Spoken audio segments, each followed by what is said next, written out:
તમને આત્મા સિવાય બીજું કંઈ વાલું કરો છો? આમાં આત્મા તો વાલા જ હોય ને બધા.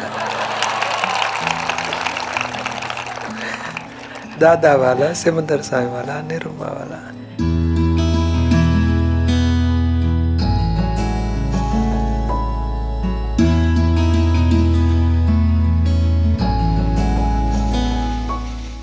તમને એટલા બધા અમે વાલા છીએ, આમ તમે તો અમારા બધાના ચિત્તમાં ચિતરાઈ ગયેલા છો, તો તમે અમને એટલા બધા ઓલા કૃષ્ણ ભગવાન કહે ને કે મને મારા ભક્ત બહુ પ્રિય છે, એમ મને એમ થાય કે દીપકભાઈ કે મને મારા મહાત્મા બહુ વાલા છે.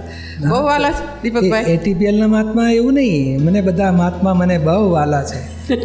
દાદાના મહાત્મા મને બહુ વાલા છે. એ વાત સાચી તમારી.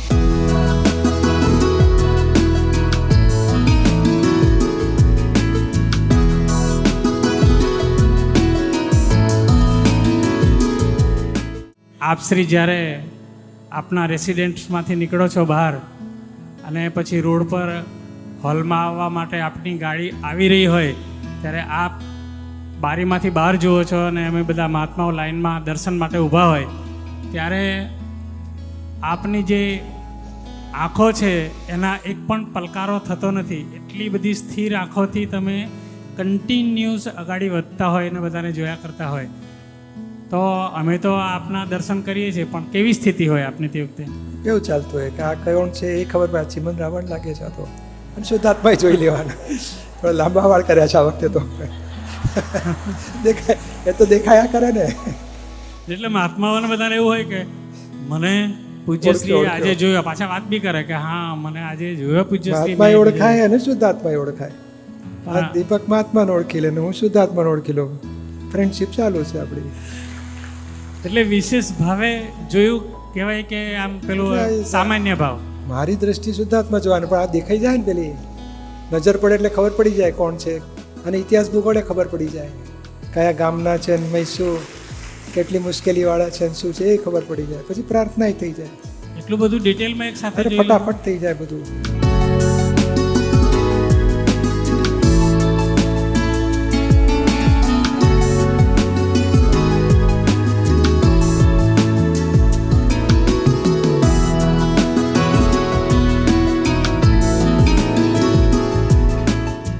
કાલે રાતે જવાનું છે તો દીપકભાઈનું એટલું બધું વિચાર આવે ને, મહાત્માને તકલીફ ના પડે, પ્રોગ્રામ ના બગડવો જોઈએ, કોઈને માથાકૂટ ના થવી જોઈએ, કોઈને ઓછું ના મળવું જોઈએ, એટલા બધા એમના એટલી બધી કેલ્ક્યુલેશન કરે ને આમાં. પછી માંડ અમે નક્કી કર્યું. એની પહેલાં એમને બોલ્યા કે છે ને બપોરે તમે લઈ જાઓ ને વાંધો નથી એમ. મારે બપોરે જો ઓછો સુઈશ ને તો રાતે મારું બોડી કવર કરી જ લે છે. એટલે એ કે મારે 5 કલાક જોવે ગમે ત્યારે. એ પછી બપોરે કે સાંજના કે સવારે રાત, એવું નહીં કે બપોરે મારે સુવા જોશે જ.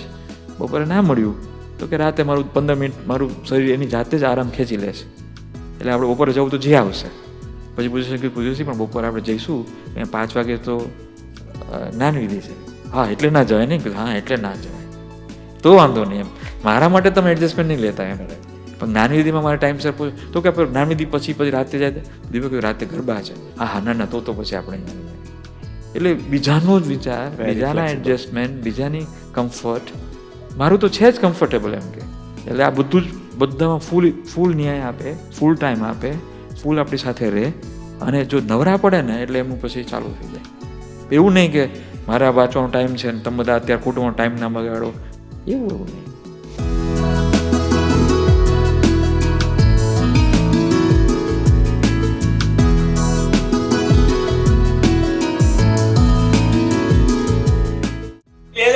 જયારે તમે એટલાન્ટામાં આવ્યા ને ત્યારે તમારું પેલું ફિઝિકલના 2-3 દિવસ હોય એમાં ફિઝિકલ નોર્મલી ફિઝિકલ કામ કરતા થોડુંક પહેલા પતી ગયું અને અડધો દિવસ આપણને મળ્યો. તમે તરત જ કહી દીધું અને ડિમ્પલભાઈને કે ચલો આપણે આજે જો મહાત્માઓ ભેગા થઈ શકતા હોય તો આપણે આજે મળીએ બધાને. અને વિધિન 2 hours 150-200 મહાત્માઓ ભેગા થઈ ગયા. અને તમારો સત્સંગ તમે આવી ગયા. અને પછી જો દીપકભાઈ સત્સંગ આપણે તમે કર્યો છે એ વખત એવી મજા આવી ગઈ. મહાત્માઓ તો ખુશાલ જોડે પણ દીપકભાઈ એમને જોઈને તમે ખુશાલ થઈ ગયા. એ તમે તમને ઓબ્ઝર્વ કરી શકતા હતા તમારા ફેસ ઉપર ત્યાં.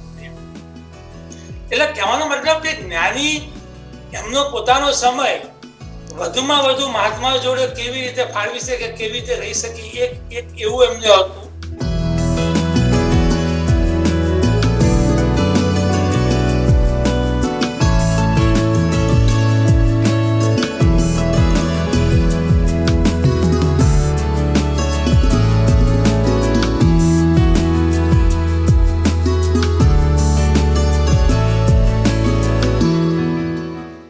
સચ્ચિદાનંદ. મહાત્માને મળતા આવીએ.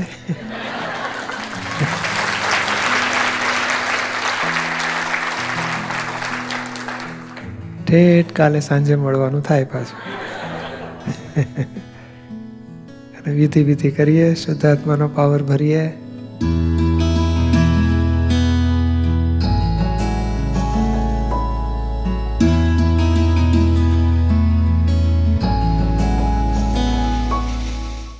પૂજ્યશ્રી, આપ અહીંયા આવ્યા 4 દિવસ ખરેખર બહુ ક્યાં જતા રહ્યા ખબર ના પડી. આનંદ એકદમ. પણ તમારો એક્સપિરિયન્સ કેવો રહ્યો? તમને અહીંયા કોઈ બધાને આનંદ થયો એનો મને આનંદ છે. આ તો બધો આનંદ જ હોય ને, મહાત્મા ભેગા થાય ત્યાં. મને કે ના બસ તમારે વ્રજભૂમિમાં જવાનું છે, અહીં પ્રોગ્રામ છે, કેટલા જણા આવવાના છે? તમે અને તમારી ગાડીમાં 3 જણા બેસીને બધા જઈ આવો. તો શું થાય? મને આનંદ વધે કે ના ઘટે? હા, એકલા જવાની મજા આવશે. તો હું કહું કેન્સલ કરો આપણે પ્રોગ્રામ. બધા આવતા હોય અને બધા 25 જણા આવતા હોય તોય ચાલશે, ચાલો ને.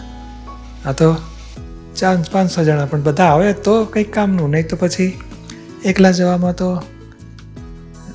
બહુ ના રસ આવે. એટલે આ બરોબર છે, મહાત્માઓ આવ્યા એનો આનંદ.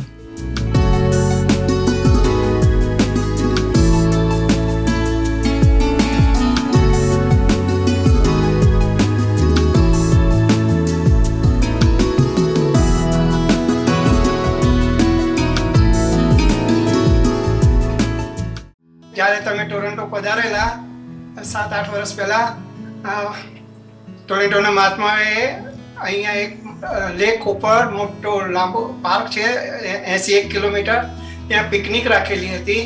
અને આપ 10 વાગે ત્યાં પધારેલા અને બધા મહાત્માઓનો આનંદ હતો. અને આપણે સવારે મોર્નિંગમાં વોક, સત્સંગ, દાદા દરબાર, ગરબા બધું કરાવીને સાંજે આપને રવાના કરવાના હતા. કારણ કે રશ અવર થાય તો પાછું 1-2 કલાક રોકાઈ જવું પડે. તો મારી કારમાં બેસાડ્યા અને અમે નીકળી ગયા ટોરન્ટો જવા માટે. અને પછી રસ્તામાં અડધું આવ્યું ત્યારે તમે મને ઓલ ઓફ એ સડન કહ્યું, પ્રમોદભાઈ તમને એવું નથી લાગતું કે આપણે વહેલા નીકળી ગયા? હજુ તો અજવાળું છે, મહાત્માઓ જોડે રહ્યા હોય તો સારું. પૂજ્યશ્રીના આવા સવાલથી હું તો મૂંઝવણમાં પડી ગયો.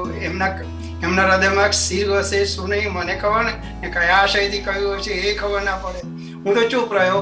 પછી અડધો-પોણો કલાકમાં અમે બાકીનો રસ્તો કાઢીને ઘરે આવ્યા, પાર્ક કર્યું. ઘરની આગળ દરવાજે પહોંચ્યા ત્યારે આપણે ફરી મને પૂછ્યું, એટલા કરુણાવાળા અવાજથી પૂછ્યું. એમના શબ્દમાં એમ હતું કે પ્રમોદભાઈ હજુ તો ઘણું અજવાળું છે, હજુ આપણે ત્યાં રોકાયા હોત તો મહાત્માઓને વધારે લાભ ના થયો હોત. પૂજ્યજીના ફેસ ઉપર જોયું તો એટલી કરુણા લાગે કે આખા રસ્તા ઉપર પૂજ્યજી આ જ વિચાર્યું છે કે મહાત્માઓને વધારે કેમ લાભ મળે. એ એમના હૃદયના એમના અવાજથી જ આપણને ખબર પડી જાય.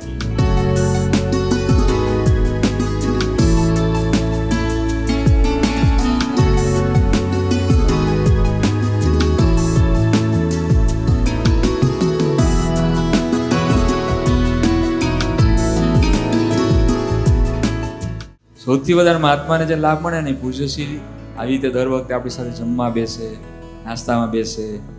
એ જે લોકોને કે છે કે મહાત્મા એવું કહેતા હતા કે હાજરી જેવી છે કે અમારું બધું અંતસ્કરણમાં બધું જ આમ જાણે શાંત થઈ જાય છે. કશું કોઈ ચિંતા નહીં, કોઈ ડખા નહીં, કશો કોઈ વિચાર નહીં. અને ખબર નહીં કે શું થાય છે, પણ આ બધું બધું. અને જો અમે બીજે ઘરે હોય ને તો આમાં નોનસ્ટોપ અમારા બંધ નથી થતું, અમારું અહીંયા એકદમ બંધ થઈ જાય છે.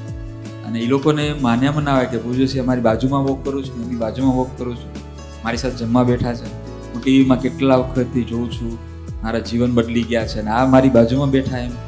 એટલે એમને એટલું બધું અહો થયા કરે ને